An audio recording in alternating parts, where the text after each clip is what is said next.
Welcome back, everyone, to the 13th Dungeons and Dragons session. As usual, please watch the previous episodes to catch up on what's been happening and what is currently going on. Camerier, Bronson, you catch up with Yerineth as you re-enter Presthorpe through the main gate. There you are, Yerineth. Is everything all right? You left in quite a hurry back there. Yerineth looks around nervously, nodding. I just didn't want to be seen back there. I'm not a social person. But your new look is extremely convincing. There's little for you to worry about. Unless you know Mayor Archibald, the commander of the Storm Bells, personally. Yerineth shakes her head, evidently even more nervous than before. Yerineth, what aren't you telling us? I already have a few ideas, but I'd like to hear them from you. If we're going to be staying together, we should get to know each other better. Please. Roll the persuasion check, please. Excellent. 26 total. I just don't want what I say next to change your opinion or view of me for better or worse. That depends on whether the thing you say next is morally bad or extreme. Other than that, I have an open mind. Sam here. You can tell us, Yerineth. Thank you. As you've probably figured out, I'm one of the Storm Bells' children. Well, that's certainly something. I can understand why you wanted to keep this under wraps. I must say your family are very intense. That's an understatement. Bronson. Some of the stories I have are unbelievable. But it's not something that I can discuss and talk about freely and openly. I understand that. Anyways, I need to do a bit of shopping. I keep forgetting to buy healing potions. But let's head to my house first, so everyone can get settled in. You all head to Camerier's home, getting yourselves acquainted with the environment and decor. Thank you for inviting me to stay with you both. I truly appreciate it. You're more than welcome. I don't have a spare room for you, but I have extra pillows and a comfy blanket and sofa. Those will do splendidly. Merci beaucoup, mon ami. You speak infernal. Not much of it, only basic sentences and phrases. Le sentiment est apprécié, Yerineth. CNS pas un problème. You said you were looking to purchase healing potions. There's a potion shop near the back end of the market square named Miracles and Mistakes. An elderly man, Bondarn, he owns and runs the place. Show him respect and he can provide you with a potion for almost any situation. Thank you for the tip. Does anyone wish to accompany me? I'm going to check on Sindala. I'm hoping she hasn't been brought in. I need to see for myself. If you can please reapply any cosmetic damage to my disguise, Kamara, I'll gladly accompany you. Okay, Bronson. Just be careful. And sure thing, Yerineth. Also, we need a fake name for you. Just to be safe. Safe. Bronson, you head over to Sindal's home. You can see that thick vines are hugging most of the building. You knock on the door, the vines practically twitching in response. Sindola? Are you in? It's Bronson. Slowly, the front door opens up with a creak. Okay then. That wasn't ominous at all. Bronson cautiously makes his way inside. Things have been thrown across the room. The floorboards are coated in ink and possibly blood. It looks like there was a huge struggle or rampage here. Bronson, you feel eyes on you and multiple presences. Bronson draws his battle axe, the blade glistening in the light. Whoever is there, show yourself now. Bronson, you spin around as a humanoid figure made of vines and twigs emerge from the shadows, summoning a tendril of vines in your direction. Please make a dexterity saving throw. Natural 20. Bronson, you easily leap out of the way, avoiding the vines effortlessly. Please roll for initiative. 10 total.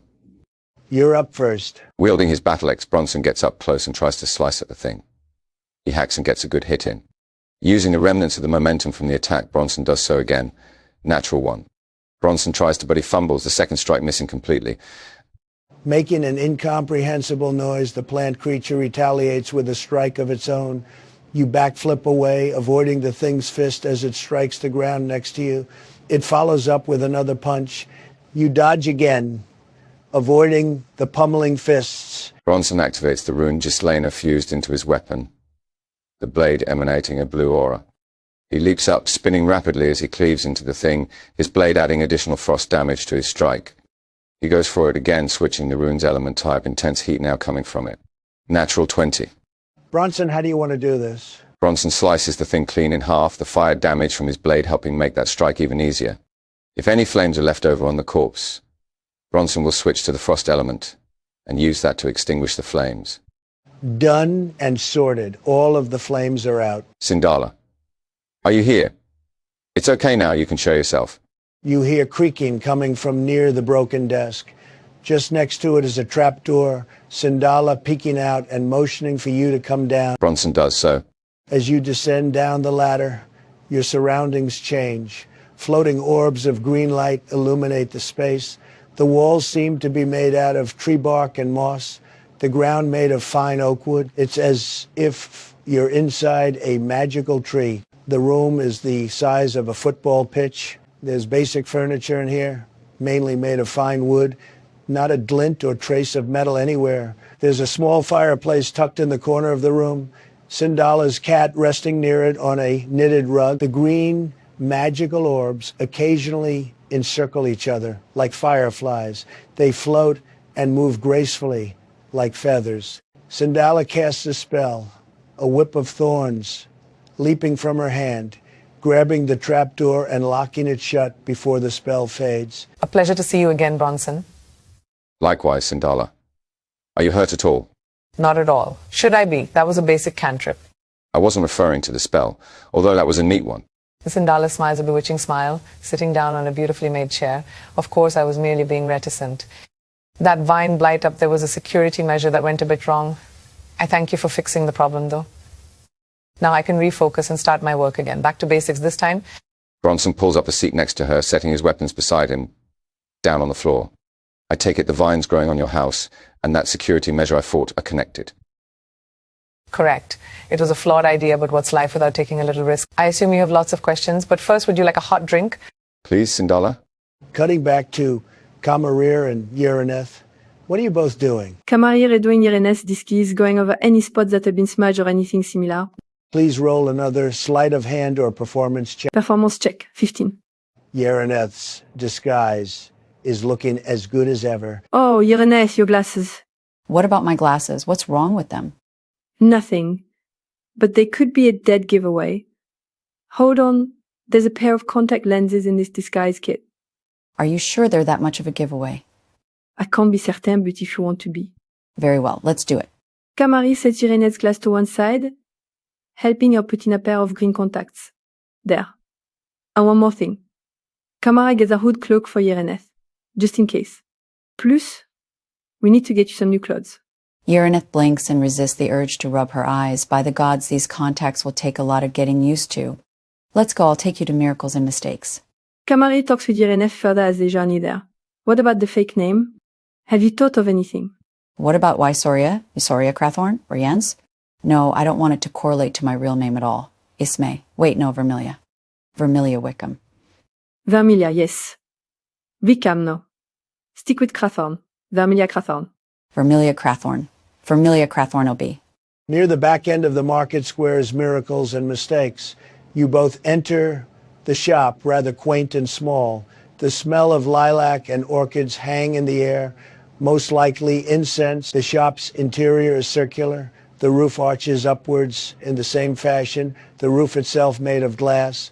All around the edge of the room are shelves with potions labeled and displayed perfectly. Although the bottles are not full, two linealated parakeets chirp happily as they perch on their bird posts and fly around, one landing on your shoulder. Kamarir. Oh my. Hello, sweetheart. Aren't you a cutie? The parakeet chirps happily, imitating a hello. My. Seems that Jasper's taken a liking to you. There at the counter is a human man dressed formally and presentably, maybe a bit too much, but even so, he looks to be in his early 70s. His gray hair brushed, combed, and loose, reaching past his waist. His beard is the same, reaching his upper chest. Greetings, I'm Bondarn. A pleasure. How can I help you both? The pleasure is ours, Bondan. I'm Kamarir. This is Vermilia. I'm in need of healing potions. Seem in our place. Kamarir pets Jasper gently, cooing as he responds with a cute little noise. Not just the right place, but the best place. Why I have elixirs and concoctions for almost every situation. A case of the boils? Sorted. Hag put a hex on you? Not a problem. Flesh rotting away due to almost becoming a zombie snack? I can rectify that as well. Whatever you need or require, I have a liquid solution. Literally. That's excellent, Bondarn. Healing potions are mainly what we need to stock up on, though. No problem at all. My healing elixirs are here to the right. Bondarn shows Camaraderie and Vermilia, holding the first bottle. The strengths start at basic, affordable and reliable if you've suffered a minor injury. Then you have greater, and then superior. Of course, superior healing potions are dear. And what would be the starting price? Starting at the basic healing elixirs, of course. Your basic ones start at 30 gold. Your greater at 70. Superior rests at 200 gold. Camaraderie just perch on her shoulder some more. Would you be willing to trade an item worth the same value as what you're exchanging it for? That depends on the significance of the item you are offering up. Interesting. Thank you. Well, the basic healing potions are what I'm settling for. I have 115 gold. Bondarn, would you be willing to give us 4 basic healing potions for 115 gold? I'll need a persuasion check, Catherine. Oni. 19 total. Usually, no. But I like you, Camaraderie. I sense an aura of goodness in you. Just for that, you have a deal. I have 145 gold. Can I purchase 2 greater healing potions, please, Bondarn? Why, certainly. The second parakeet has been perching on Vermilia for some time, remaining quiet yet vigilant, almost like a bodyguard, or in this case, a beaked bodyguard. Vermilia finally notices her feathered friend, getting a little startled at first. She pets him and lets him delicately peck her hand playfully. Jive seems to really like you, Vermilia. He's very picky about those who he chooses to perch on, especially when it comes to those in need of solace. He can sense that in people, you know. Marvelously intelligent birds are. They make beautiful, sociable companions. I wouldn't know, I'm afraid. I've always wanted a pet, but life had other plans. Then take those plans, scrunch them up, and set them on fire. You choose the end goal in life. Plans be damned. If you want a pet, you get one. They're a big commitment, but if you devote your heart and soul to an animal companion, it'll do the same. I'd love to, but sometimes we don't have the appropriate amount of time or contentment. Then make it, however you can. Vermilia bites her lips, shaking slightly. Nothing would give me greater pleasure, Bondarn. But it's never that simple, unfortunately. Life can be like that sometimes, yes, I concur. You seem like you need to get something off your chest. Would you like to talk about things further? I know I'm a stranger, but I can relate to life's complexities and harshness. I mean, look at me. I've lived a long time. I have the stories to prove it. You remind me of my uncle. In a good way, I presume? Yes, he lived a busy life dealing with traumas and memories that would haunt him for decades. Yet they would never break him. As his troubles grew exponentially, so did his wisdom and integrity. He sounds like a man who lived multiple lifetimes. In a peculiar way, you're right. Anyways, thank you for the offer, but I'm afraid we must take our leave now. Thank you for the potions, Bondarn. You're both very welcome. Bondarn makes a strange noise, his parakeets flying to his own shoulders. Take care, and may life's winds blow in your favor. I will be here if you need me again. Bondarn sets the empty potion bottle back on the display shelf, his parakeets ascending into the air and flying around ever so gracefully. Camaraderie, Vermilia, you both leave miracles and mistakes. You're now very near the market square. Irenes. Vermilia. Are you all right? You look a bit pale and shaken.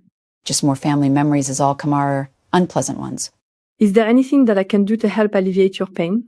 Not at the moment. Thank you, though. Where to next, then? Back home, I suppose. Hopefully Bronson will have finished taking on Sindala by now. Camaraderie, I must ask, are you and Bronson together? As in Lovar. Yes, Lovar. He's my beloved. I was curious is all. That's very sweet for you both. Thank you. And I just remembered, I need to check on Calaria in the infirmary. Who's Calaria? A friend of yours? She's my daughter. I'll tell you more on the way. Cutting back to Bronson and Sindala now. Thank you for the tea, Sindala. He takes a long, quiet sip of the herbal tea Sindala finished making. You're quite welcome. How do you like my little home within a home? It's rather grand. Enchanting even.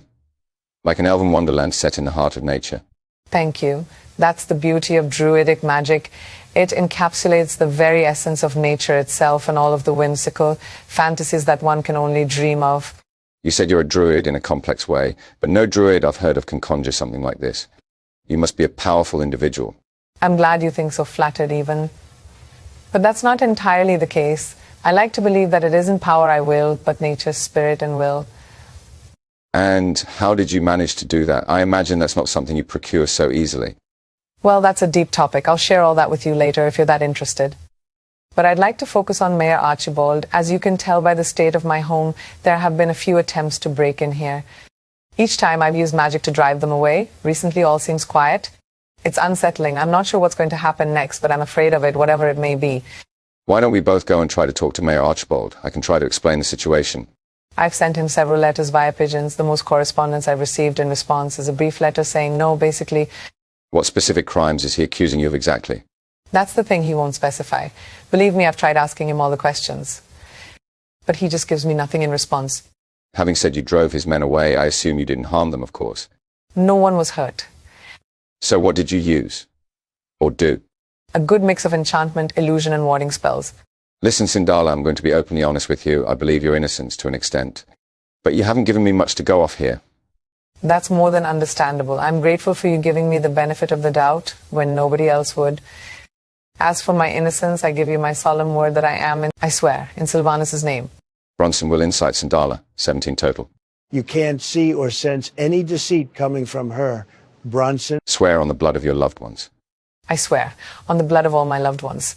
All right then. Now, I have a plan. Me and my friends are planning on traveling to Imniscar very soon. Why don't you join us? Just disappear. I know several places where we can help relocate you to. Budbrook, for one. Leaving would only prove in Archibald's eyes that I'm guilty. Where you can't stay down here forever. Sindala lowers her head in deep thought. Very well, Bronson. Let me just pack up some things and we'll leave. I know a way out where we won't be seen.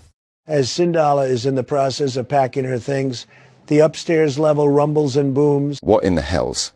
That sounds like trouble. I'll go check it out. Keep packing. I'll be back in a minute. Okay, but be careful. Bronson, you head upstairs. The rumbling is not just coming from the house now, but outside specifically. You head outside. There, a few yards down, another infernal portal is forming in the middle of the street, except this one feels far more powerful than the previous ones. From inside their homes, people are panicking and screaming. People are running for their lives, scrambling past each other and desperate to get to shelter and as far as they can away from the portal. Soon Bedlam erupts, the air filled with manic shrieks and desperate cries. Sindala, I need you. Everyone get as far as you can away from here. Help one another. Bronson orders, commands flying from his mouth, ensuring that the people are getting to safety. Sindala bursts out of her house, a unique-looking quarterstaff on her back. By the holy gods, she's soon wielding her quarterstaff, the carvings and engravings in it pulsing and glowing green. She has a wooden shield strapped to her arm as well. Despite it being made of wood, it looks more than durable. The portal finishes opening. A dark gray demon covered in protruding barbs emerges and bares its claws. Its eyes are devoid of healthiness and empathy. Its hulking figure looms and emanates an aura of infernal pride. Everyone roll initiative. With a 19, Sindala is definitely going first. 15 for Bronson. He's rolled better. The spike demon got 16. Sindala, if you please, the floor is yours. Sindala takes a deep breath, frost foaming between her hands. She hurls her hands forwards, a jagged stalagmite of ice erupting towards the monstrosity. Natural 20. The icicle explodes into the demon upon impact. A deep guttural growl sounds from the daunting demon. Swiftly advancing on you, Sindala, it lunges with its claws. Natural 1. Second attempt, natural 20. Sindala, your thick leather armor does little against one of the beast's slashes, drawing blood, making you yelp in pain. Bronson is already sprinting towards the fucker, deep in a barbarian rage, his battle axe raised as he goes for it. All in. Natural 20. Sweet. Second strike. Hits 2. Bronson carves his blade deep into the bastard, roaring in response to the thing's growl.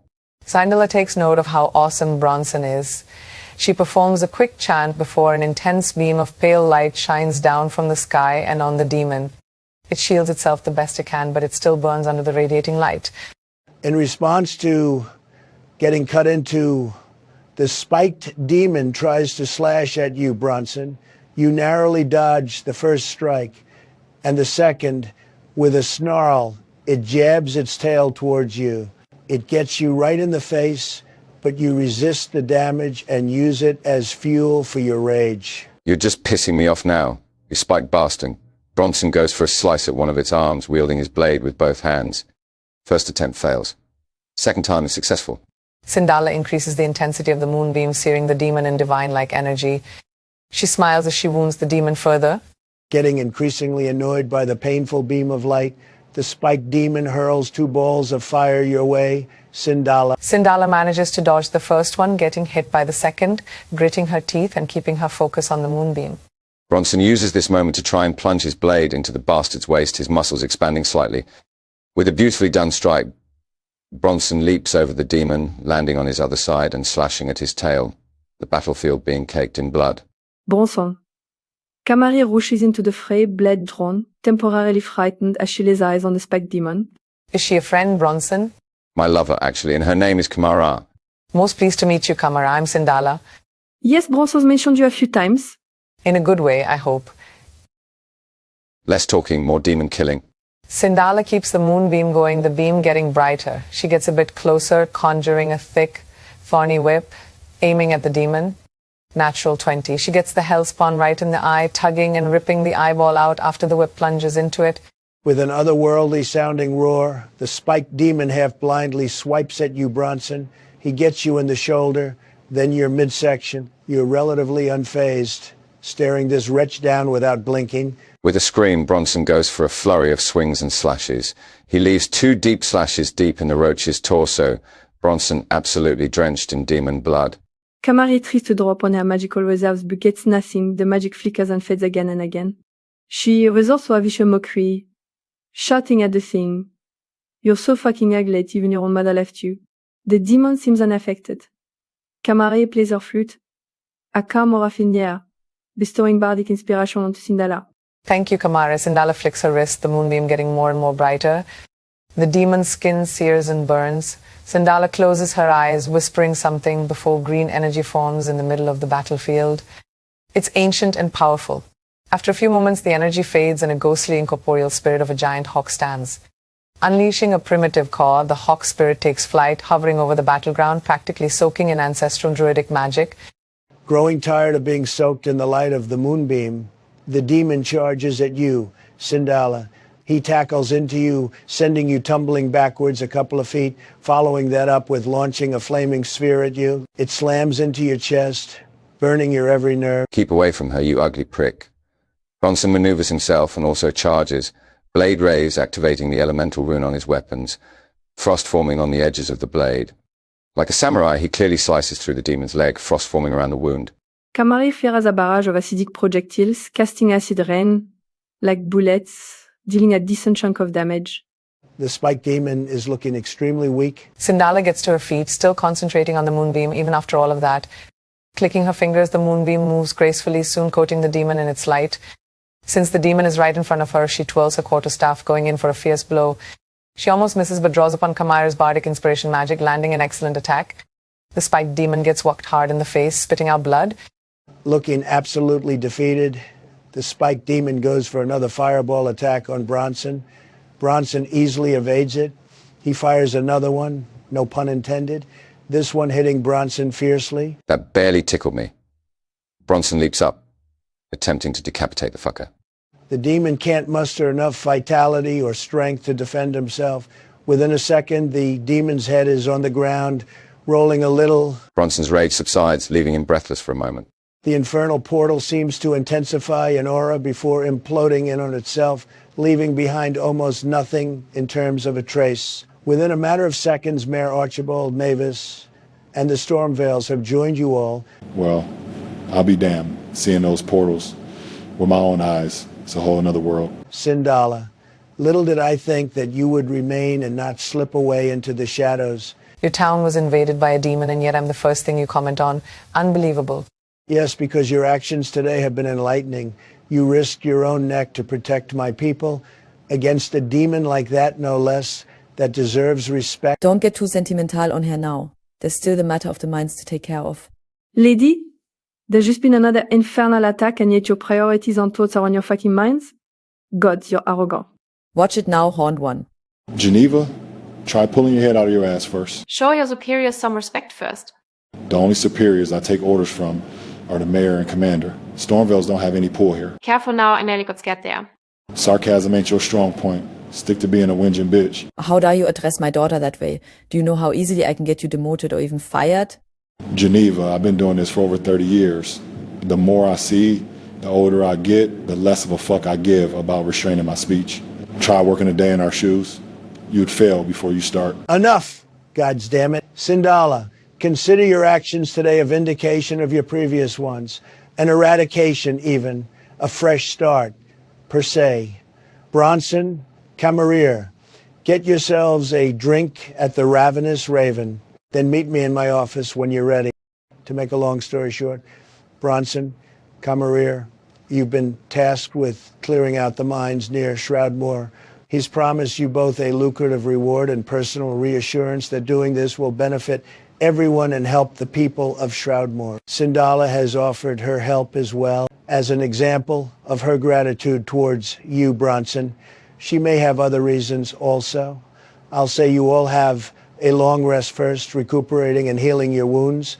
You inform Yereneth on where you're going, since she's going to remain in town for a time to keep an eye on things. What about Kalaya? Is she out of hospital now?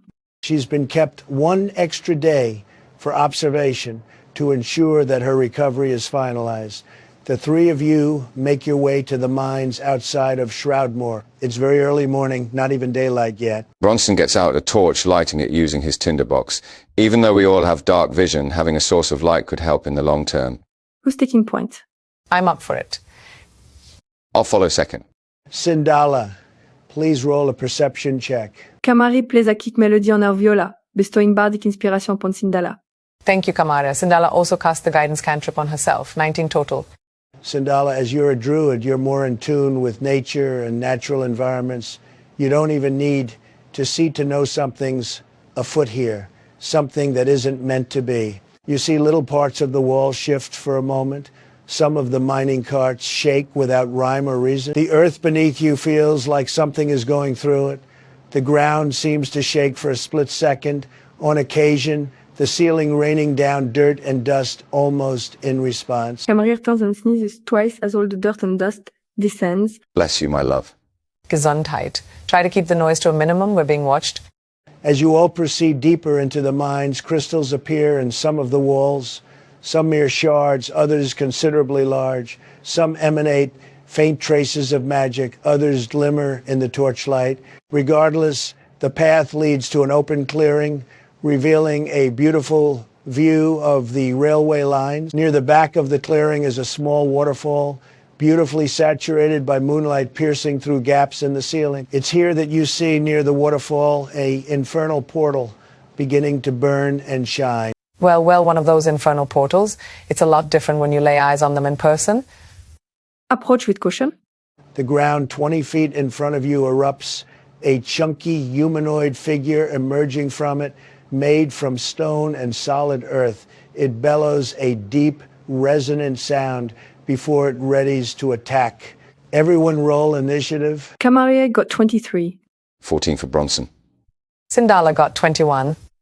Kamarier, you're going first. Kamari is swiftly casting vicious mockery, exclaiming by the gods you're an ugly thing. That seems to have worked. Kamari then dives behind any paha nearby within 30 feet.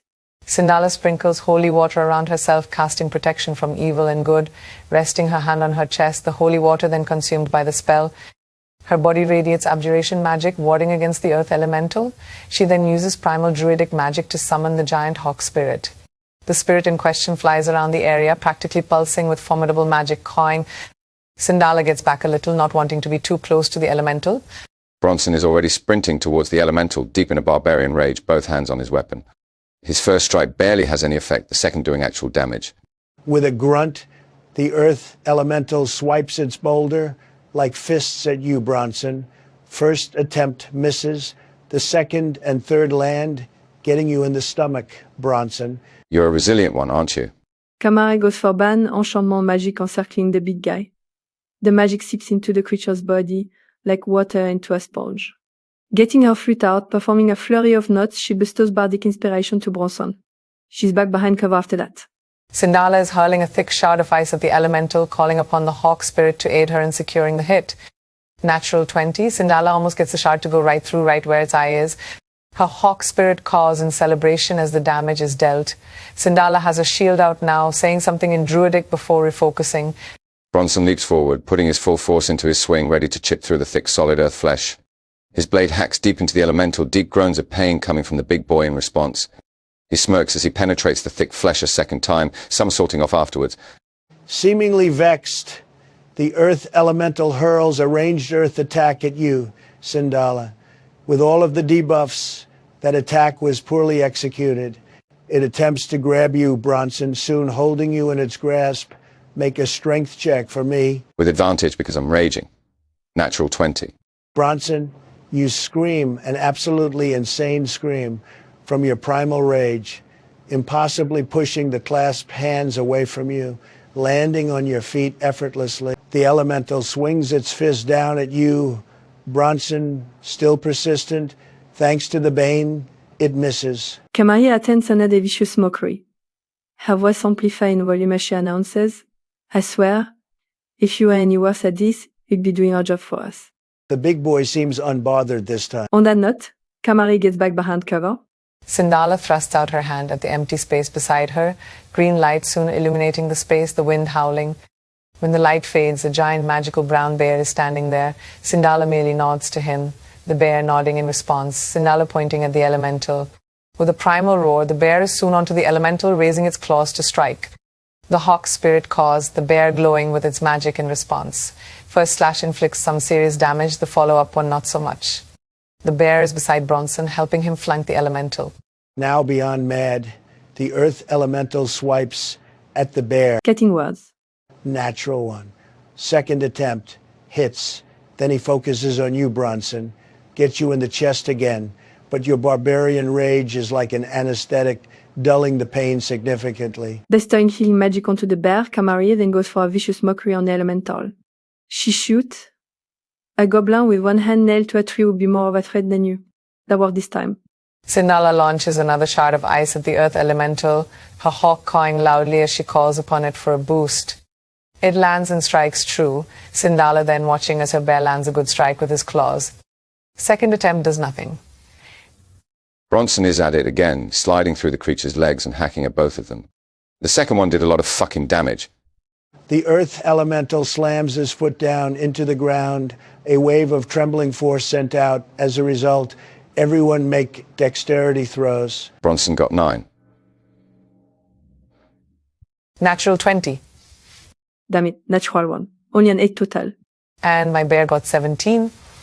Bronson, Kamarir, you both get knocked prone and take 5 bludgeoning damage. Sindala, you and your bear take half damage and are not knocked prone. Kamari maintains concentration on her spell, retorting at the earth elemental by firing her acid rain cantrip. Misses. Never mind. Sindala also maintains concentration on her spells, wielding her quarterstaff and going in close for a strike, her hawk cawing loudly from above. Natural 20? Sindala, how do you want to do this? With help from Bronson and her bear, Sindala strikes aggressively at the creature, twirling and flourishing her quarterstaff between strikes, using the momentum to enforce her blows. Wonderfully done. All right, everyone, we will conclude the session here. Next time, there will be a bit more of the mines to explore, and plus you have to shut down that inferno portal before it gets out of hand. All right, everyone, take care of yourselves, and goodbye for now.